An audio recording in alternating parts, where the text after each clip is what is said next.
Здравейте, днес е с моя канал и отново сме на тема Бейби липсове.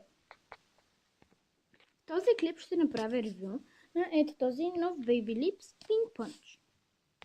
Ако ви е интересно, останете с мен. Ще махна пички, за да не пречи.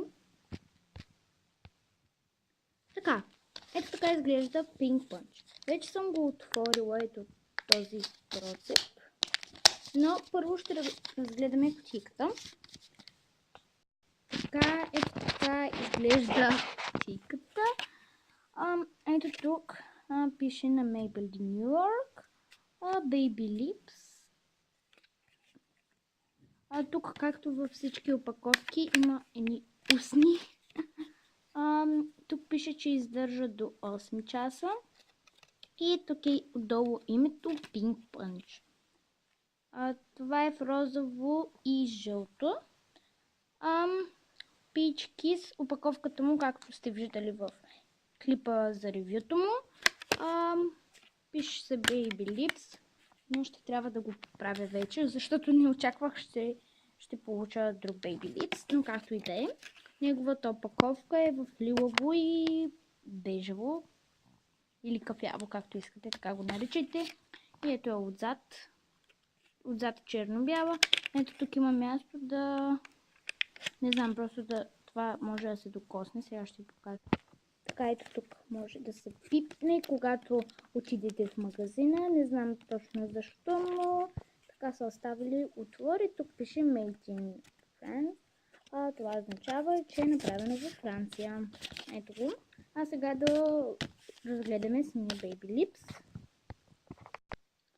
Ето така изглежда Baby Lips. Тук отново пише на Maybelline New York, както при всички Baby Lips. Ето и тук също пише.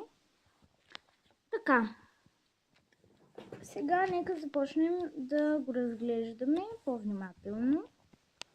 Така, ето тук пише името му Pink Punch. Ето го.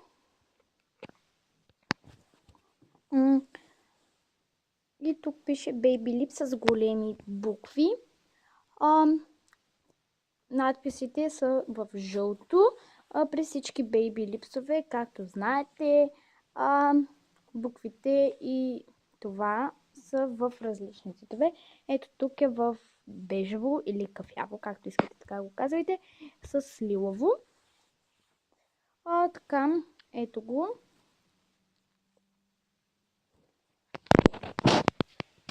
И сега ще ви покажа как изглежда, но върху ръката ми, тъй като не искам да показвам лицето си. Ето го, така изглежда. 100% поне малко виждате.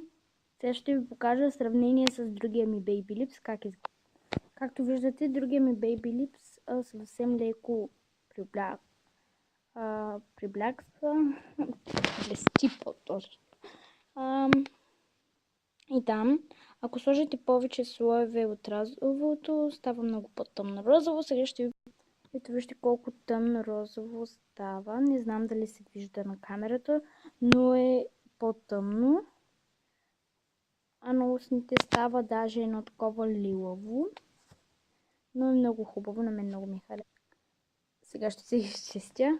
И сега съм си написала няколко въпроса в една тетрадка, които предполагам ви интересуват. И сега ще ги прочита въпросите и ще отговоря. Така че да.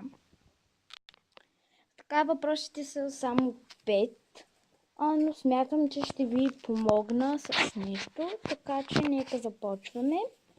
Първият въпрос е колко струваха. Така, и двата са по 5 лева, 4,99 по-точно, и всички от тази колекция, поне не знам за другите, са по 5 лева, така че да. Как се казват Baby Lipsовете?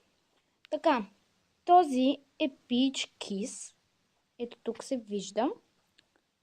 А този, както казах вече, е Pink Punch. Ето го.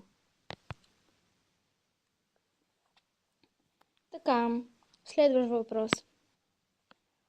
Откъде си ги взе? И двата съм ги закупувала от магазин Лили.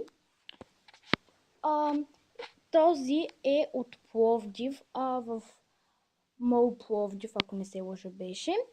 А този е от Варна, от Мол Варна отново. Е като града, името на мола. Така. Във всяко Лили ще намерите поне един Baby Lips. Ако няма Лили във вашия град, има примерно DM, там също ги има. Така че да. Но там съм виждала, в DM съм влизала на много места, но съм виждала само по два Baby Lips, нали, различни, но само два. Така че да. В Лили съм ги виждала, където и да вляза, всички Baby Lips-ове, така че смятам, че ще е по-хубаво да си го закупите от Лили, за да имате избор. Така. Следващия въпрос е, кой ти харесва повече? Не мога да определя кой ми харесва повече, тъй като все пак е въпрос на мнение, зависи за какъв случай. И да, този лилавия е по-подходящ за училище, така че ако искате да носите в училище нещо, носете този или Cherry Me. Не съм го опитвала, но не съм го пробвала по-точно.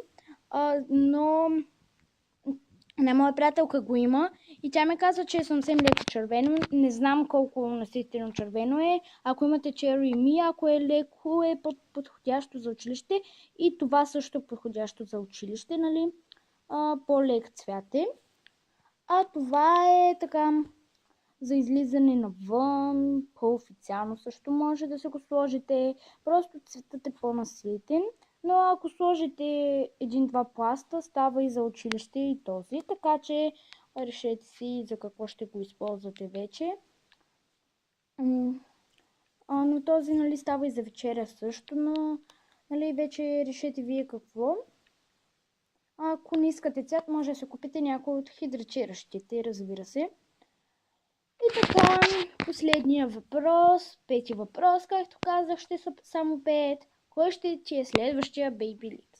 Така, не съм мислила всъщност кой ще ми е следващия Baby Lips, но най-вероятно ще е Cherry Me или синя с такова, това да е синьо и с розови букви, хидрачиращия най-вероятно.